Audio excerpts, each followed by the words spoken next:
नमस्कार दोस्तों, स्वागत है आप सभी का एक बार फिर से अड्डा एमसीक्यू जीके में। दोस्तों, राजस्थान हाईकोर्ट एलडीसी की तैयारी करने वालों के लिए एक और प्रैक्टिस सेट लेकर, ये प्रैक्टिस सेट भी दोस्तों 50 महत्वपूर्ण प्रश्नों का होगा। हमारे आज 12वां प्रैक्टिस सेट है और इससे पहले भी दोस्तों कुछ प्रैक्टिस सेट की चर्चा कर चुके हैं। अब हमारा टारगेट क्या है कि जो हिंदी है और इंग्लिश है, इनके तो टॉपिक वाइज आपके प्रैक्टिस सेट आएंगे 100 प्रश्नों के। और जो हमारा जीके का पोर्शन है, जिसमें करंट अफेयर भी है, राजस्थान का जीके भी है और जो भारत का भूगोल है वो भी दोस्तों दे रखा है, तो इनके हम मिश्रित प्रश्न करेंगे 50-50 प्रश्न। तो आज ये जो वीडियो है इसमें आपका राजस्थान जीके और करंट अफेयर प्लस जो है आपके इंडियन जियोग्राफी, उसके भी मिश्रित प्रश्न है और ये प्रश्न है आपके 50 प्रश्न।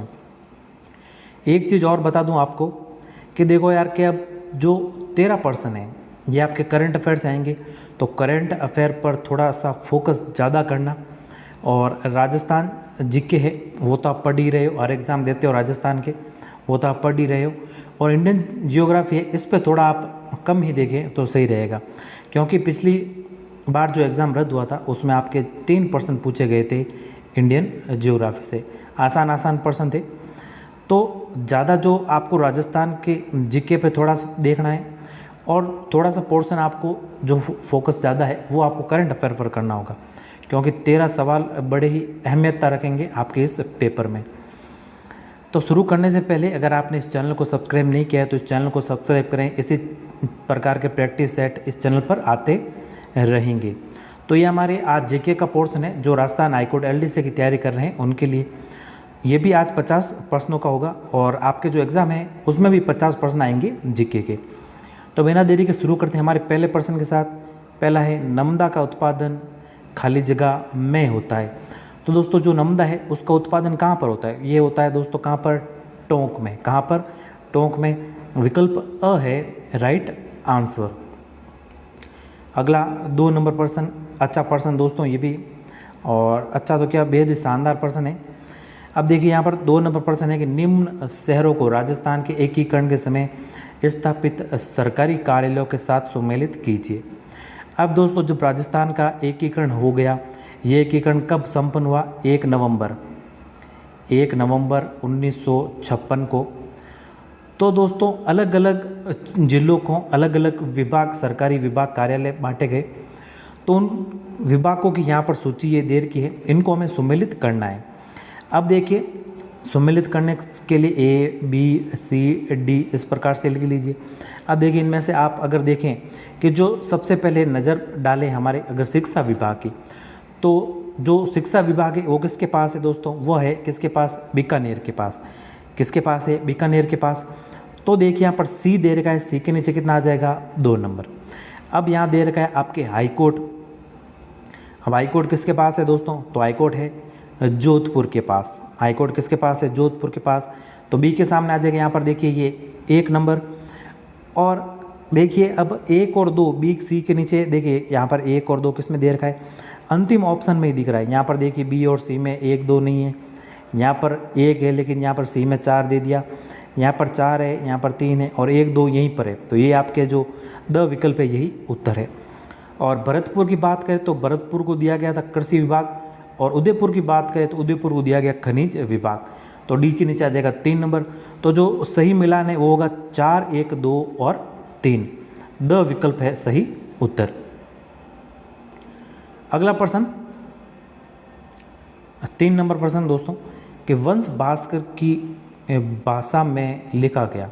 वंश भास्कर किस भाषा में लिखा गया? ये भी अच्छा प्रश्न। तो जो वंश भास्कर की अगर बात करें कि किस भाषा में लिखा गया, तो दोस्तों ये डिंगल भाषा में लिखा हुआ है। किस भाषा में? डिंगल भाषा में। और जो वंश भास्कर है इसमें बूंदी जिले का इतिहास है। कौन से जिले का? बूंदी जिले का। और जो इसके लेखक है वो लेखक कौन है? सूर्यमल मिश्रण। कौन है? सूर्यमल मिश्रण। तो जो अविकल्प है यहाँ पर, ये यहाँ पर है आपके सही उत्तर। अगला है 4 नंबर प्रश्न, कोड़ू गांव किस लोक देवता से संबंध है? तो दोस्तों जो कोड़ू गांव है, सबसे पहले बात करें इसकी स्थिति की, तो कोलू गांव दोस्तों आता है जोधपुर ज़िले में। कहाँ पर? जोधपुर ज़िले में। जोधपुर ज़िले में भी दोस्तों फलोदी में। कहाँ पर? और फलोदी नामक स्थान में। अब कोलू गांव बात करें किस लोक देवता से संबंध रखता है, तो जो कोलू गांव है वो संबंध रखता है दोस्तों पाबू जी से। किन से? पाबू जी से। तो ब विकल्प है यहाँ पर आपके सही उत्तर। अब दोस्तों कुछ और बात करें पाबू जी के बारे में, तो ऊँटों के रक्षक देवता इन्हें कहा जाता है। ऊँटों के रक्षक देवता, क्योंकि दोस्तों मारवाड़ में ऊँटों को लाने का श्रेय इन्हीं को दिया जाता है, इन्हीं को माना जाता है। और इन लक्ष्मण का अवतार, इन्हें लक्ष्मण का अवतार माना जाता है। और जो इनकी घोड़ी है, घोड़ी का नाम भी याद रखिएगा, कभी पूछ लेते हैं, केसर काल में। कौन है? केसर काल में। तो इन थोड़ी सी इस जानकारी को भी ध्यान रखिएगा। और अगर बात करें पाबू जी की, तो जो रायका और दोस्तों रेबारी जाति होती है, इन्हें क्या करती है? अपना आराध्य देव मानती हैं। और इनकी जो फड़ का वाचन होता है, फड़ का जो वाचन होता है वो होता है रावण अत्था वाद्य यंत्र से। रावण अत्था वाद्य यंत्र से। और इनकी फड़ सबसे छोटी फड़ है, ध्यान रखिएगा, इनकी फड़ है जो सबसे छोटी फड़ है। तो सबसे बड़ी किसकी है? वो है देवनारायण जी की फड़। ध्यान रखिएगा, फड़ के बारे में भी आपको प्रश्न पूछ सकते हैं। अब फड़ क्या है? फड़ है दोस्तों इनकी जीवनी का जो चित्रण किया जाता है, जो बखान किया जाता है, उसी को दोस्तों फड़ कहते हैं। और इसका वाचन दोस्तों किया जाता है रावण अत्था वाद्य यंत्र के साथ। किसकी फड़ का? पाबू जी की फड़ का। तो आपके ब विकल्प है इसमें सही उत्तर। अगला है 5 नंबर प्रश्न। राजपूत पेंटिंग शीर्षक से 1916 ईस्वी में किसने पुस्तक लिखी? तो जो राजपूत पेंटिंग शीर्षक की पुस्तक है, ये कब लिखी गई? सबसे पहले इस सन को भी ध्यान रखिएगा, 1916 में। कब लिखी गई? 1916 में। और जो इसके लेखक है वो है आनंद कुमार स्वामी। कौन है? आनंद कुमार स्वामी। द विकल्प सही उत्तर। अगला 6 नंबर प्रश्न। राजस्थान के इतिहास में हिंदू पथ किस शासक को कहा जाता है? तो दोस्तों राजस्थान के इतिहास में हिंदू पथ राजा ये कहा जाता है दोस्तों महाराणा सांगा को। किसे कहा जाता है? महाराणा सांगा को। और दोस्तों ये सिसोदिया वंश के उदयपुर के राजा, सिसोदिया इनका वंश था और उदयपुर के ये राजा थे। और इन्होंने राजपूत राज्य को संगठित किया था। वह एक दोस्तों छत्र में लाए थे, इसी कारण इन्हें हिंदू पथ कहा गया। तो जो ब विकल्प है वो है इस प्रश्न का सही उत्तर। अगला 7 नंबर प्रश्न है। इतिहासकार G.H. ओझा के अनुसार मतिरेरी राड़ नामक युद्ध कब लड़ा गया? बेहद ही अच्छा प्रश्न दोस्तों। तो मतिरेरी राड़ ये युद्ध के बारे में जो चर्चा है दोस्तों, इसकी आपने ज़रूर चर्चा सुनी होगी। सबसे पहले बात करें अगर मतिरे की राड़ की, तो ये किन किन के मध्य लड़ा गया? ये दोस्तों नागौर और दोस्तों बीकानेर, इन दो, उस समय दोस्तों ये अलग अलग राज्य थे, इन दो राज्यों के मध्य लड़ा गया। और उस समय राजा थे यहाँ पर अमर सिंह नागौर के। बीकानेर के थे दोस्तों कर्ण सिंह। कौन थे? कर्ण सिंह। तो इनके मध्य ये युद्ध लड़ा गया।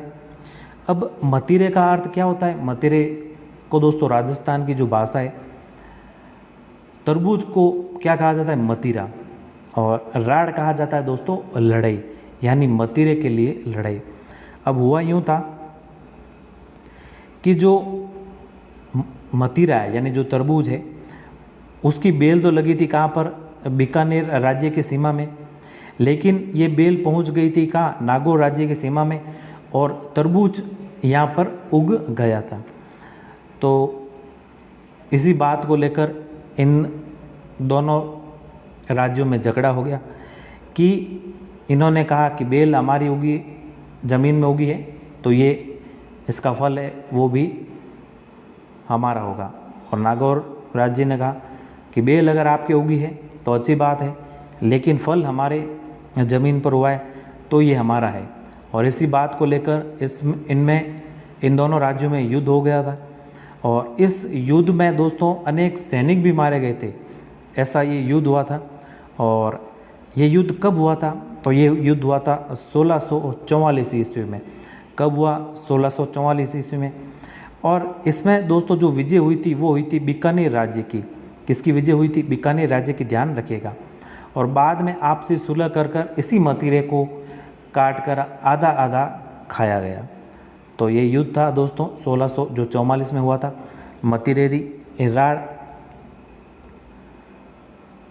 तो ब विकल्प है वो है सही उत्तर। और किन किन के मध्य हुआ था इनको भी थोड़ा आप ध्यान में रखिएगा, पूछ सकते हैं। अगला है 8 नंबर प्रश्न, अल्लाह जिल्ला बाई की पहचान किस क्षेत्र में रही है? तो अल्लाह जिल्ला बाई दोस्तों की पहचान रही है किस क्षेत्र में? वो रही है मांड गायकी में। किसमें? मांड गायन में। और अल्लाह जिल्ला बाई की बात करें तो इनका जो जन्म है वो बीकानेर में हुआ था, इनका संबंध है बीकानेर से। और एक ये दोस्तों महाराजा गंगा सिंह के दरबार में गायकी करती थी। तो जो ब विकल्प है ये सही उत्तर है। अल्लाह जिल्ला बाई की पहचान किस क्षेत्र में? मांड गायकी के क्षेत्र में। अगला है 9 नंबर प्रश्न, दामना आभूषण स्त्रियां शरीर के किस भाग में पहनती है? तो जो दामना आभूषण है वो दोस्तों पहना जाता है उंगली में। द विकल्प सही उत्तर। अगला है 10 नंबर प्रश्न, जसनाती संप्रदाय की प्रमुख गद्दी कहाँ पर है? अच्छा प्रश्न ये भी। तो जसनाती संप्रदाय की जो प्रमुख गद्दी है ये है कहाँ पर? कत्रियासर में। और कत्रियासर कहाँ है? बीकानेर में। कहाँ पर है? बीकानेर में। और जो जसनाती संप्रदाय है दोस्तों, इसके जो अनुयायी होते हैं, इनके अनुयायी 36 नियमों का पालन करते हैं। कितने नियमों का? 36 नियमों का। नियमों से ध्यान रखिएगा, 29 नियमों का पालन कौन करते हैं? विश्नोई संप्रदाय। और जो जसनाती संप्रदाय हैं इनके अनुयायी दोस्तों 36 नियमों का पालन करते हैं। और जो अग्नि नृत्य का भी संबंध किससे है? जसनाती संप्रदाय से। तो ब विकल्प है इस प्रश्न का सही उत्तर। 11 नंबर प्रश्न, राजस्थान में छावनी बोर्ड की स्थापना कहाँ की गई? तो राजस्थान में छावनी बोर्ड की स्थापना नसीराबाद में की गई थी। अविकल्प सही उत्तर 1818 में। ध्यान रखिएगा, अविकल्प है यहाँ पर सही उत्तर। 12 नंबर प्रश्न, निम्नलिखित में से कौन सा तत्व लोक वाद्य यंत्र नहीं है? अब यहाँ पर देखिए तत्व लोक वाद्य यंत्र नहीं है के बारे में पूछा है। सबसे पहले तो मन में आपके प्रश्न बना रहा होगा कि तत्व क्या है? तो तत्व वाद्य यंत्र वे वाद्य यंत्र जो तार के द्वारा ध्वनि उत्पन्न करते हैं, या जिन वाद्य यंत्रों में तार लगे होते हैं, इस प्रकार के वाद्य यंत्रों को तत्व वाद्य यंत्र कहा जाता है। तो ये अच्छा प्रश्न है दोस्तों। तो यहाँ पर जो आपको सभी वाद्य यंत्र दिख रहे होंगे और ये थोड़े कंफ्यूज कर रहे हैं आपको, तो अच्छा और महत्वपूर्ण प्रश्न है। तो ध्यान रखिए, अब रावण हत्ता यंत्र है, ये तो तत्वाद्य यंत्र है। रवाज ये भी तत्वाद्य यंत्र है। बपंग ये भी तत्वाद्य यंत्र है। लेकिन जो मादल है, मादल दोस्तों ये तत्वाद्य यंत्र नहीं है, ये अवनद वाद्य यंत्र है। अवनद वाद्य यंत्र है। और ध्यान रखिएगा कि ये जो अवनद वाद्य यंत्र होते हैं ये चमड़े द्वारा कसकर किसी लकड़ी पर बांधे जाते हैं और उस पर प्रहार कर कर इनसे ध्वनि उत्पन्न की जाती है। तो अवनद वाद्य यंत्र है मादल, ना कि तत्वाद्य यंत्र। तो द विकल्प है ये यहाँ पर है सही उत्तर। 13 नंबर प्रश्न, विश्व पर्यटन दिवस कब मनाया जाता है? अच्छा प्रश्न, ये मनाया जाता है कब? 27 सितंबर को। कब मनाया जाता है? 27 सितंबर को। अविकल्प है सही उत्तर। और दिवसों से संबंधित ध्यान रखिएगा, 101% आएगा दिवसों से। 101% दिवसों से संबंधित एक पर्सन आने वाला है। दिवसों को पूरे जितने भी महीने आपके 12 महीने जनवरी से लेकर दिसंबर तक पूरे महीनों के दिवस याद करके जाना। खास तौर पर पर्यटन दिवस है, साक्षरता दिवस है और योग दिवस है, जो मुख्य दिवस है इनको तो आप याद करके ही रखना। और इस चैनल पर भी प्लेलिस्ट बनी है दिवस नाम से, आप जाकर उसमें भी इन दिवसों को देख सकते हैं। शॉर्ट्स वीडियो है आपको आसानी से ये समझ में आ जाएंगे। तो जो विश्व पर्यटन दिवस कब मनाया जाता है? 27 सितंबर को। तो अ विकल्प है यहाँ पर आपके सही उत्तर। अगला है 14 नंबर प्रश्न, तेजाजी से संबंधित निम्नलिखित में से कौन सा स्थल है जो सुमेलित नहीं है? ये भी अच्छा प्रश्न दोस्तों। तो लोक देवता जो तेजाजी है, इनका जन्म खरनाल में हुआ था, तो ये तो सही है। पनेर में इनका ननियाल जी नहीं है, ये गलत हो जाएगा यहाँ पर। तो वह विकल्प है, यही सही उत्तर है। ये आपके सुमेलित नहीं है के बारे में पूछा था। पनेर में दोस्तों इनका ननियाल नहीं था, पनेर में था इनका ससुराल।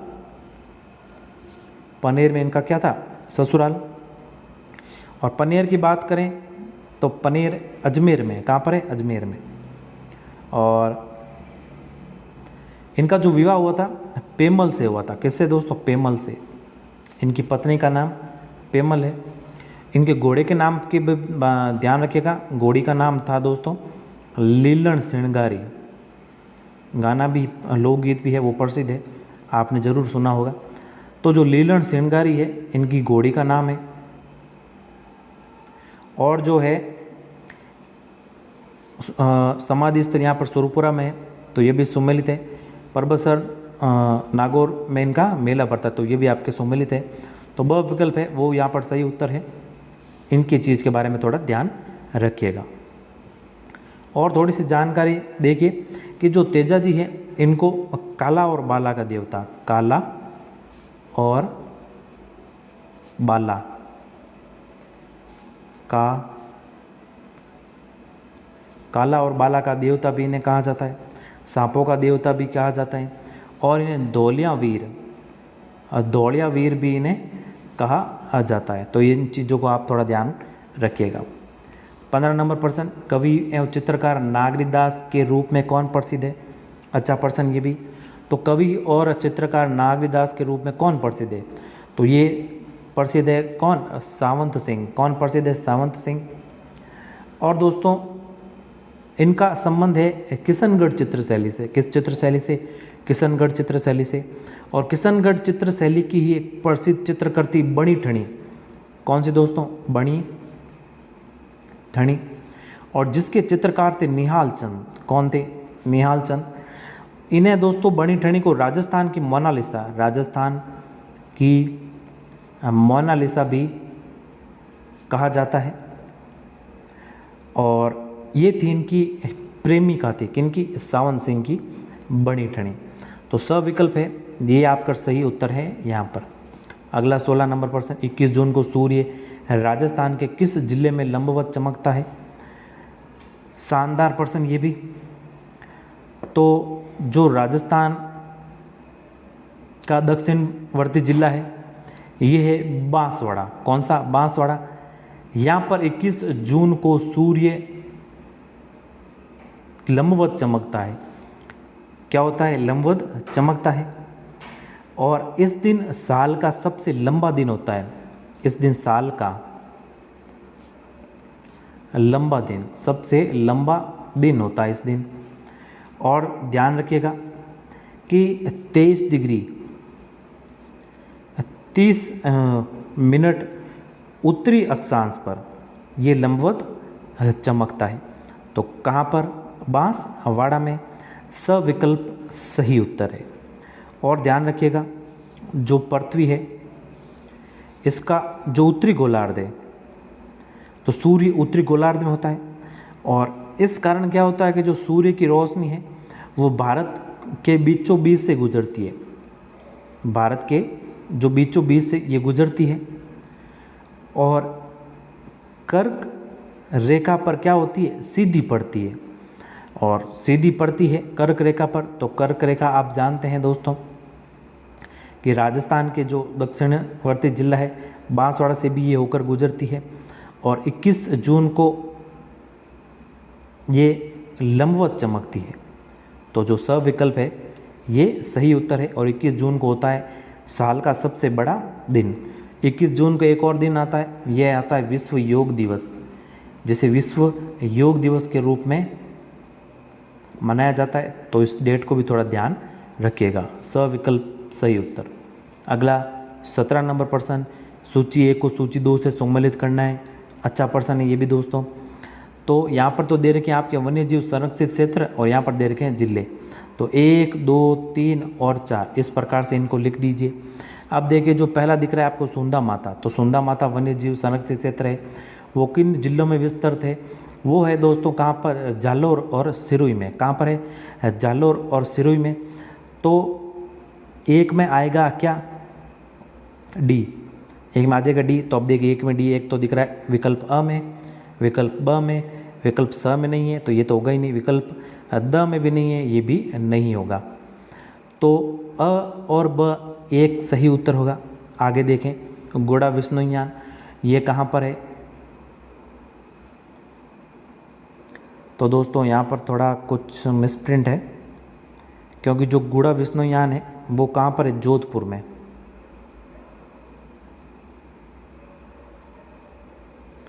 कहाँ पर है? जोधपुर में।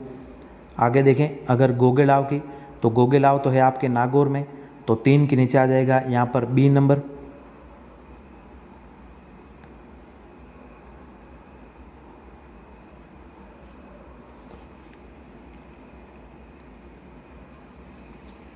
तो यहाँ पर थोड़ा प्रश्न में आपके दोस्तों मिस्टेक है, इसके लिए थोड़ा ध्यान रखिएगा। आपके डी सी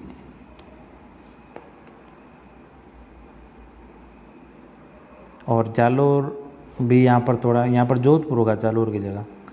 यहाँ पर जो सी है इसको आप यहाँ पर जोधपुर कर दीजिएगा, थोड़ा इसको ध्यान रखिएगा दोस्तों। यहाँ पर जालोर आ गया है लेकिन यहाँ पर जालोर नहीं है, यहाँ पर ये क्या है? जोधपुर। तो यहाँ पर थोड़ा मिसप्रिंट हुआ है, इस चीज़ को आप थोड़ा ध्यान में रखिएगा। तो देखिए यहाँ पर जो गुड़ा विष्णुयान है ये कहाँ पर है? सी है। सी में क्या है दोस्तों? जालोर, ध्यान रखिएगा। तो 2 के नीचे क्या आ जाएगा? सी। और जो अंतिम बचा है बीड़, बीड़ कहाँ पर है? झुंझुनू में। तो ए, तो डी सी बी है। तो डी सी बी ए किस ऑप्शन में है? ये है विकल्प बी में। बी होगा इसका सही उत्तर, या ऑप्शन ब है इसका सही उत्तर। ध्यान रखिएगा जोधपुर होगा यहाँ पर, जालोर नहीं, यहाँ थोड़ा मिसप्रिंट है। अगला है अब आपके 18 नंबर प्रश्न, मुकाम प्रसिद्ध है। तो जो मुकाम धाम है दोस्तों, जिसे मुक्ति धाम भी कहते हैं, और ये कहाँ पर है? बीकानेर में। बीकानेर नौका तहसील जो है वहाँ पर ये स्थित है। और दोस्तों ये जो प्रसिद्ध है ये किसके लिए प्रसिद्ध है? विष्णुइयों के लिए। और जो विष्णुई संप्रदाय के प्रवर्तक थे जाम्बोजी, इनका यहाँ पर समाधि स्थल है। तो मुकाम धाम या मुक्ति धाम भी इसे कहते हैं। वह विकल्प यहाँ पर सही उत्तर होगा। अगला है 19 नंबर प्रश्न, भील जनजाति की स्त्रियों द्वारा पहनी जाने वाली लंबा घाघरा जिस नाम से जाना जाता है वह है। तो भील जनजाति की स्त्रियों द्वारा जो घुटनों तक, लंबा तो नहीं होता, घुटनों तक जो लहंगा पहना जाता है उसे कहा जाता है क्या? कच्छाबू। क्या कहा जाता है? कच्छाबू। तो ब विकल्प है यहाँ पर आपके सही उत्तर। कटकी के बारे में ध्यान रखिएगा। कटकी पहनती है दोस्तों आदिवासी अविवाहित युवतियाँ, आदिवासी अविवाहित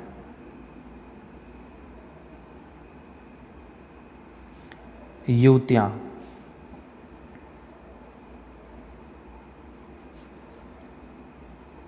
जो ओढ़नी ओढ़ती है, ओढ़नी को कहते हैं यहाँ पर कटकी, और इसे पावली बात की ओढ़नी भी कहते हैं। कटकी को पावली बात की ओढ़नी भी कहते हैं। कू कहते हैं भीलों के जो घर होते हैं इनको कहते हैं कू। और जामा कहते हैं पुरुषों के ऊपरी भाग में जो पहना जाने वाला वस्त्र होता है उसे कहते हैं जामा। ब विकल्प सही उत्तर। अगला 20 नंबर प्रश्न, अविका कवच योजना का संबंध किस पशु से है? तो अविका कवच योजना का संबंध किस पशु से है? तो इसका संबंध है किस पशु से? भेड़ से। किससे है? भेड़ से। और इसकी शुरुआत हुई थी कहाँ, कब? 2004 में। ध्यान रखिएगा, ये भी अच्छा प्रश्न है। तो 2004 में इसकी शुरुआत हुई थी। और ये भेड़ों का जीवन बीमा है। क्या है दोस्तों? भेड़ों का जीवन बीमा। भेड़ों की अकाल मृत्यु, अन्य हादसे हो जाने पर ये बीमा राशि दी जाती है। और इसमें दोस्तों पूर्ण विकलांगता अगर हो जाती है तो वो भी इसमें शामिल होती है। और एक परिवार 50 भेड़ों का ये अविका कवच योजना के तहत बीमा करवा सकता है। तो इसकी शुरुआत 2004 में हो गई थी और इसका संबंध है भेड़ से। तो जो ब विकल्प है वह है यहाँ पर आपके सही उत्तर। अगला 21 नंबर प्रश्न, कौन सा युग्म बांध या जिला सही सुमेलित नहीं है? अब देखो, पांचना बांध ये है आपके करौली में, मेजा बांध भीलवाड़ा में, जवाई जालोर ये पाली में भी सुमेरपुर नामक स्थान पर, पाली में भी सुमेरपुर में। तो जवाई बांध कहाँ है? पाली में, ना कि जालोर में। तो स विकल्प है यहाँ पर सही उत्तर। अगला है 22 नंबर प्रश्न, राजस्थान के बारे में कौन सा कथन सत्य है? ध्यान रखिए, हमें सत्य पूछा है तो प्रश्न को आराम से पढ़ना, फिर इसका उत्तर देना। यहाँ पर देखिए कौन सा होगा इसका सही उत्तर। क्या इसका आधार विषम कोण चतुर्भुज के समान है? जी हाँ, ये विषम कोण चतुर्भुज के समान है। इसकी आकृति इस प्रकार से, आपने पढ़ा भी होगा। और इसका उत्तर से दक्षिण विस्तार, अब ये देखिए, ये तो उत्तर दिशा हो गई, ये दक्षिण दिशा हो गई, ये पूर्व दिशा हो गई और ये पश्चिम दिशा हो गई। तो यहाँ पर कह रहा है कि जो उत्तर से दक्षिण विस्तार है वो 869 है। जी नहीं, ये गलत हो जाएगा कथन आपके। ये विस्तार 869 नहीं, 826 किलोमीटर है। 869 तो है पूर्व से पश्चिम का जो विस्तार है ना, वो है 869। और इसकी स्थलीय सीमा 5920 है। जी नहीं, ये भी युग्म आपके गलत है, ऑप्शन ये भी गलत है। 5920 है, 6920 नहीं है। यहाँ पर 6920 दे रखा, ये नहीं है। 5920 किलोमीटर है इसकी स्थलीय सीमा। और जिसमें से जो 1070 किलोमीटर है वो कौन सी है? अंतर्राष्ट्रीय सीमा है, जिसे हम रेड क्लिफ रेखा के नाम से भी जानते हैं। और अगला जो कथन दे रखा है वो है आपके, इसका क्षेत्रफल 3,42,329 वर्ग किलोमीटर है। जी नहीं, ये भी आपके गलत हो जाएगा। इसका जो क्षेत्रफल है वो है 3 लाख, यहाँ पर लिख रहा हूँ 3,42,339 वर्ग किलोमीटर। तो एक शॉर्ट रह के ध्यान रखिएगा, 3,42,239 वर्ग किलोमीटर, 239 से ध्यान रखिएगा, 339 नहीं यहाँ पर। तो एक ट्रिक है, ध्यान रखिएगा कि 34/39 वर्ष की है। कन्फ्यूज अगर होते हो आप तो इस ट्रिक को याद रखिए। 34 नाम की एक महिला है, यहाँ पर देखिए चौथी दे रखा है, 34 मतलब 22 यानी 39 यानी वर्ष की। तो 34/39, चौथी बाई है जो 39 वर्ष की है। ध्यान रखिएगा, कन्फ्यूज नहीं होगे, आराम से उत्तर का, प्रश्न का आप उत्तर दे पाओगे, नहीं तो कन्फ्यूज होने की इसमें ज़्यादा संभावना रहती है। एकदम से देखने पर दोस्तों यहाँ पर पता नहीं चलता है। तो जो केवल अविकल्प है वो ही है यहाँ पर सही उत्तर। अगला 23 नंबर प्रश्न, गिलुण सभ्यता किस नदी के किनारे फैली हुई है?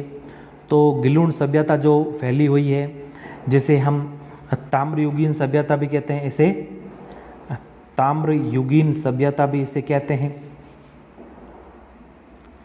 और ये है कहाँ पर? राजसमंद में। कहाँ पर है? राजसमंद में। और इसके उत्खनन की बात करें तो इसका उत्खनन किया था, यहाँ पर ऊपर लिख रहा हूँ, थोड़ा ध्यान दीजिएगा, बीबी लाल द्वारा 1957-58 में। कब? 1957-58 में बीबी लाल द्वारा इसका उत्खनन किया गया गिलुण सभ्यता का। और किस नदी के किनारे स्थित है? बनास नदी के। कौन सी नदी? बनास नदी। तो दो विकल्प यह है यहाँ पर आपके सही उत्तर।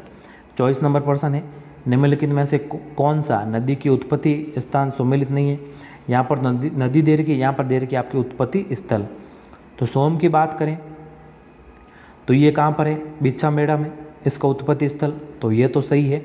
जाकम छोटी सादड़ी ये भी सही है। बाणगंगा सेवर की पहाड़ियाँ, तो बाणगंगा का उत्पत्ति स्थल सेवर की पहाड़ियाँ नहीं, ये है बैराट की पहाड़ियाँ। कौन सी?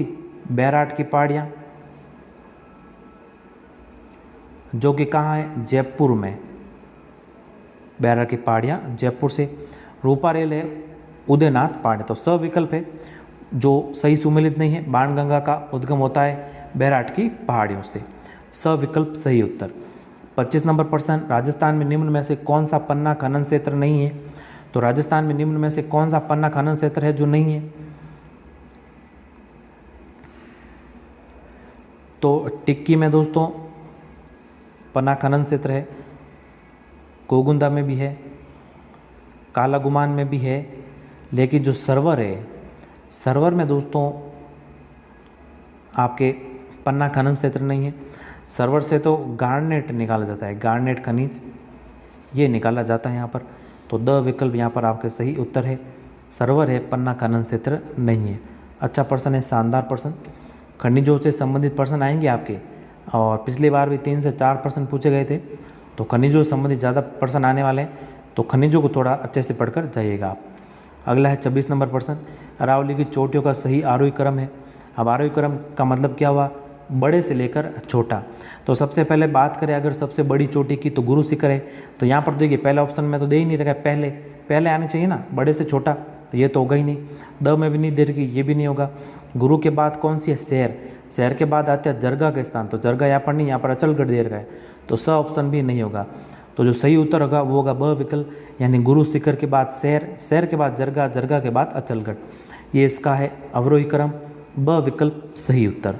अगला 27 नंबर प्रश्न, विश्व में राजस्थान किस गोलार्ध में स्थित है? तो ये गोलार्ध, यहाँ पर ये दिशा उत्तर हो गई, ये दक्षिण हो गई, ये पूर्व हो गई और ये पश्चिम हो गई। अब देखो अगर बात करें भारत की स्थिति की, तो भारत की स्थिति कहाँ पर है? यहाँ पर है।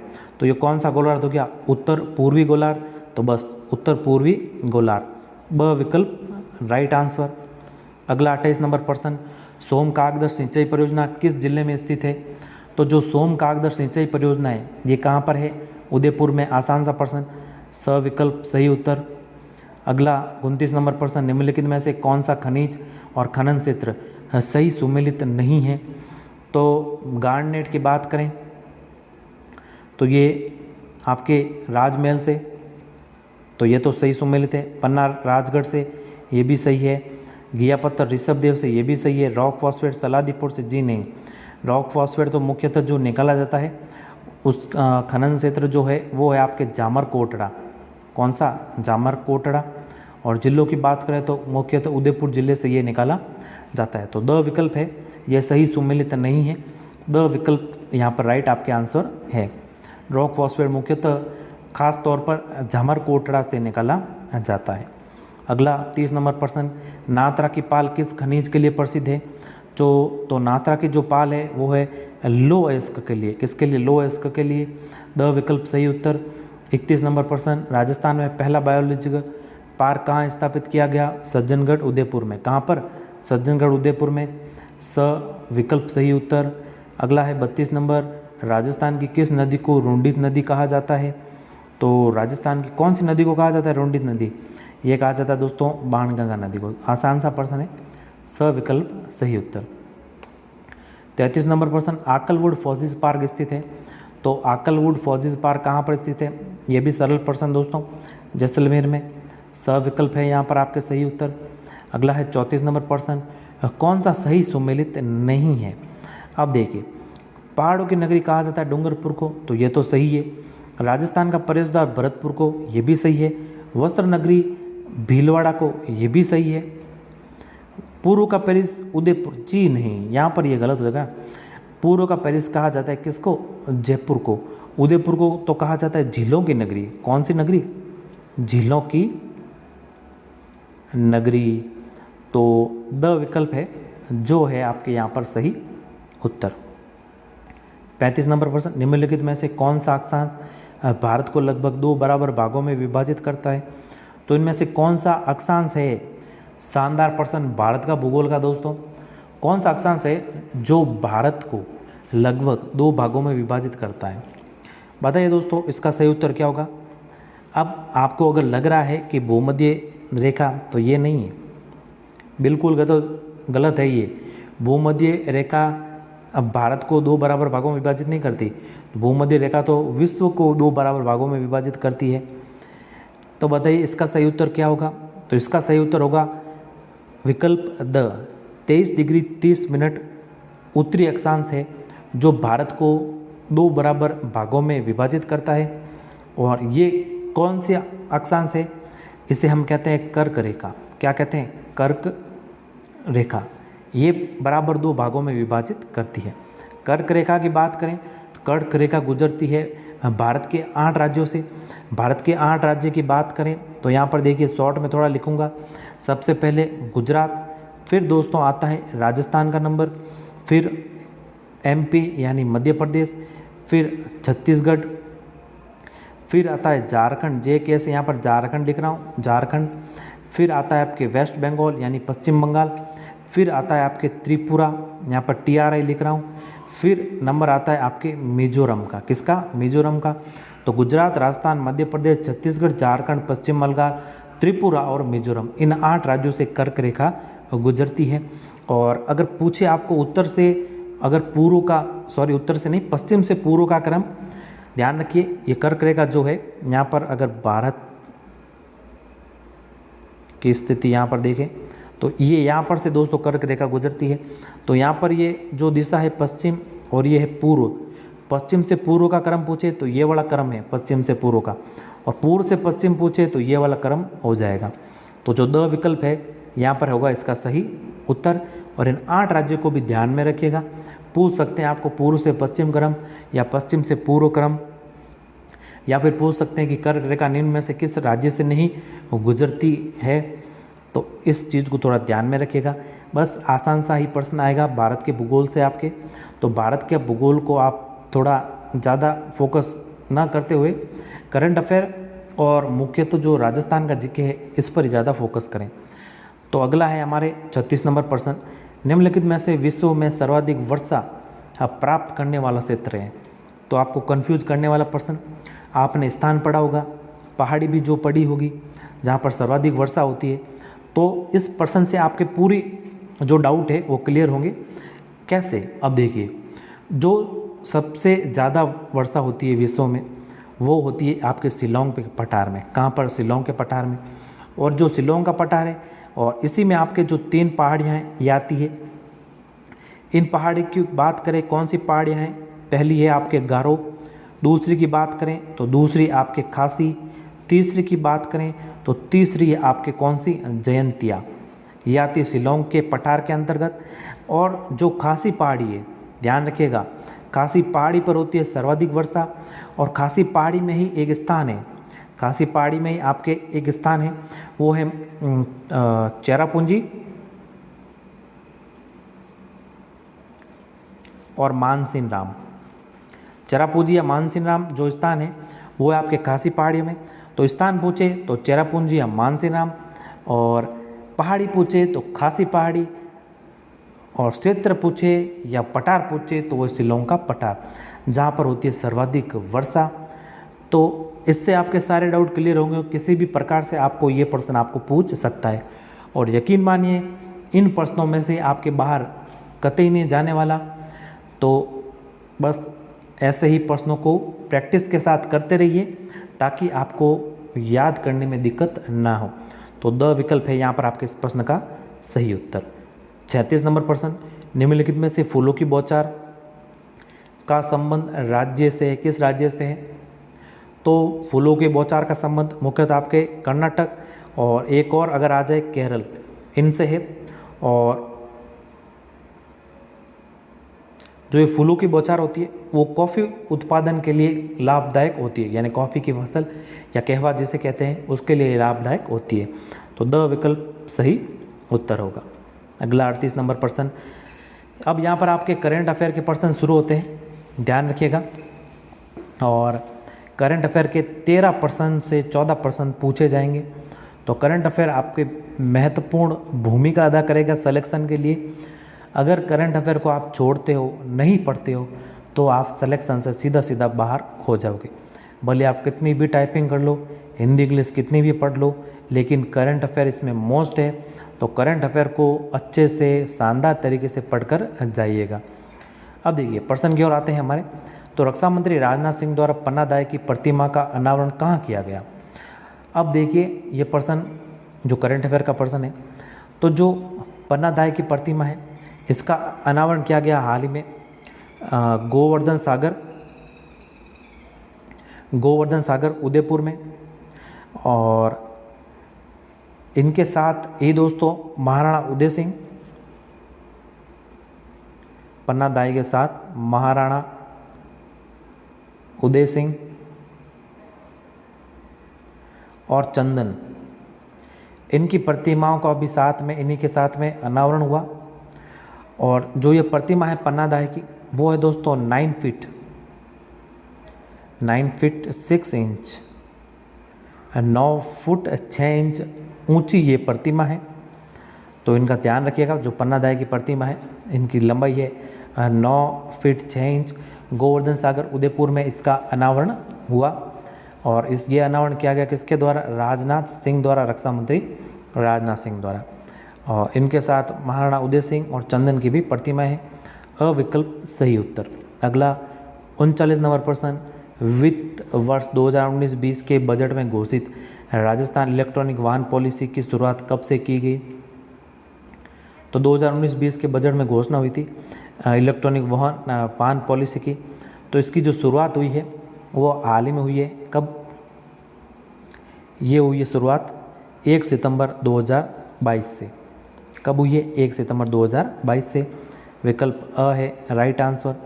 अगला 40 नंबर प्रश्न, भारतीय हवाई अड्डा प्राधिकरण द्वारा जारी ताज़ा आंकड़ों के अनुसार देश के सबसे व्यस्तम एयरपोर्ट में सांगानेर हवाई अड्डा किस स्थान पर रहा है? तो सांगानेर हवाई अड्डा जयपुर का दोस्तों ये रहा है 14वें स्थान पर। कौन से स्थान पर? 14वें स्थान पर। द विकल्प सही उत्तर। अगला 41 नंबर प्रश्न, हाल ही में जारी टाइम 100 नेक्स्ट की सूची में कौन एक भारतीय शामिल है? तो टाइम 100 नेक्स्ट की सूची में जो भारतीय शामिल है वो है दोस्तों आकाश अंबानी। ब विकल्प है सही उत्तर। अगला 42 नंबर प्रश्न है दोस्तों, 1 अक्टूबर 2022 को किस राज्य में शांति और अहिंसा विभाग के गठन को मंजूरी दी गई? तो ये मंजूरी दी गई किस राज्य में? राजस्थान में। कहाँ पर? राजस्थान में। ब विकल्प सही उत्तर। अगला 43 नंबर प्रश्न, अम्बेडकर लाइफ किसकी रचना है या इसके लेखक कौन है? तो जो इसके लेखक है वो है दोस्तों शशि थरूर। ब विकल्प राइट आंसर। अगला है 44 नंबर प्रश्न, हाल ही में कौन से बल्लेबाज T20 क्रिकेट में 11,000 रन बनाने वाले या यहाँ पर वाले पहले भारतीय बल्लेबाज बन गए हैं? तो ये पहले भारतीय बल्लेबाज जिन्होंने T20 क्रिकेट में 11,000 रन बनाए हैं ये बनाए हैं विराट कोहली ने। तो ब विकल्प सही उत्तर होगा। अगला है 45 नंबर प्रश्न, FIBA महिला बास्केटबॉल विश्व कप 2022 का खिताब किसने जीता? तो ये खिताब किसने जीता? अमेरिका ने। द विकल्प सही उत्तर। अगला 46 नंबर प्रश्न, हाल ही में किस देश ने कुआफू 1 उपग्रह लॉन्च किया है? तो ये जो उपग्रह लॉन्च किया है ये क्या है? किसने? चीन ने। किसने? चीन ने। और सूर्य के रहस्यों को जानने के लिए ये उपग्रह लॉन्च किया गया, सूर्य के रहस्यों को जानने के लिए। ब विकल्प है यहाँ पर सही उत्तर। 47 नंबर प्रश्न, हाल ही में किन्हें BCCI यानी भारतीय क्रिकेट नियंत्रण बोर्ड या board of cricket control of India, तो जो इसके अध्यक्ष चुना गया है, इसका अध्यक्ष चुना गया दोस्तों रॉजर बिन्नी को। किसको? रॉजर बिन्नी को, सौरव गांगुली के स्थान पर। तो ब विकल्प है यहाँ पर आपके सही उत्तर। अगला है 48 नंबर प्रश्न, हाल ही में किसने पुरुष बैलोन डी'ओर यानी गोल्डन बॉल अवार्ड 2022 जीता है? तो गोल्डन बॉल अवार्ड 2022 ये जीता है करीम बेंजेमा ने। किसने? करीम बेंजेमा ने। अविकल्प है यहाँ पर सही उत्तर। 49 नंबर प्रश्न, हाल ही में किस देश की प्रधानमंत्री लिज ट्रस ने अपने पद से इस्तीफा दे दिया? तो दोस्तों ये तो चर्चा का थोड़ा विषय है, तो इम्पोर्टेंट भी है। तो जो ब्रिटेन देश है इसकी प्रधानमंत्री दोस्तों लिज ट्रस ने हाल ही में कुछ कारणों के कारण अपने पद से इस्तीफा दे दिया और इनके स्थान पर जो भारतीय मूल के हैं ऋषि सुनक, इन्होंने ब्रिटेन के प्रधानमंत्री के रूप में पद ग्रहण किया। तो द विकल्प है यहाँ पर सही उत्तर ब्रिटेन। अगला और अंतिम प्रश्न आज का हमारे, हाल ही में किन्हें सर सैयद उत्कृष्टता अंतर्राष्ट्रीय पुरस्कार प्रदान किया गया? तो सर सैयद उत्कृष्टता अंतर्राष्ट्रीय पुरस्कार यह था आपके 2022 का ये पुरस्कार किसे प्रदान किया गया? ये प्रदान किया गया दोस्तों बारबरा मैटकॉफ को। किसे प्रदान किया गया? बारबरा मैटकॉफ को। तो ब विकल्प यहाँ पर है सही उत्तर। तो ये थे आपके जीके पोर्शन है जो हमारे एलडीसी का, राजस्थान हाईकोर्ट एलडीसी का, उसके 50% जीके के अलग से पूछे जाएंगे जो आपको हिंदी इंग्लिश के अलावा। और दोस्तों ये 50 प्रश्नों के साथ करंट अफेयर ध्यान रखिएगा, एक बार और कह रहा हूँ, महत्वपूर्ण भूमिका निभाएगा। तो करंट अफेयर को आप अच्छे से पढ़ के जाइएगा। रोज़ाना मैगज़ीन पढ़िए, कोई भी आप मैगज़ीन पढ़ रहे हैं तो वो पढ़ते रहिए, और अखबार भी साथ साथ में रोज़ाना पढ़ते रहिए, और साथ में प्रैक्टिस देते रहिए। प्रैक्टिस के बिना दोस्तों सफलता मिलना असंभव सा है, तो प्रैक्टिस साथ में बेहद ही ज़रूरी है। और इसके लिए ये चैनल आपके लिए रोज़ाना प्रैक्टिस सेट लाता रहेगा। टॉपिक वाइज हिंदी के प्रैक्टिस सेट अपलोड हो रहे हैं, और हिंदी के जल्दी ही हम कोशिश रहेगी पूरा कर लें हमारा सिलेबस। फिर उसके पश्चात हम इंग्लिश के भी प्रैक्टिस सेट अपलोड करेंगे, और राजस्थान के जीके और करंट अफेयर और जो जीके का पोर्शन है उसके मिश्रित वीडियो आपके इस चैनल पर आते रहेंगे। सिलेबस जल्दी ही कंप्लीट करने के पश्चात हम मॉडल पेपर की सीरीज़ भी शुरुआत करने वाले हैं। उसके पश्चात आपके हाईकोर्ट एलडीसी के मॉडल पेपर अपलोड होंगे। तो प्रैक्टिस सेट दोस्तों आपके अपलोड हो रहे हैं इस चैनल पर। राजस्थान हाईकोर्ट एलडीसी 2022 नाम से प्लेलिस्ट बनी है, उसमें जाकर आप इनको देख सकते हैं। तो धन्यवाद। उम्मीद है कि ये वीडियो आपको पसंद आया होगा। अगर पसंद आया तो लाइक करें, शेयर करें अपने दोस्तों के साथ, और इस चैनल पर नए हैं तो इस चैनल को जरूर सब्सक्राइब करें। मिलते हैं जल्दी नए वीडियो में कुछ ऐसे नए महत्वपूर्ण प्रश्नों के साथ। तब तक के लिए जय हिंद, वंदे मातरम।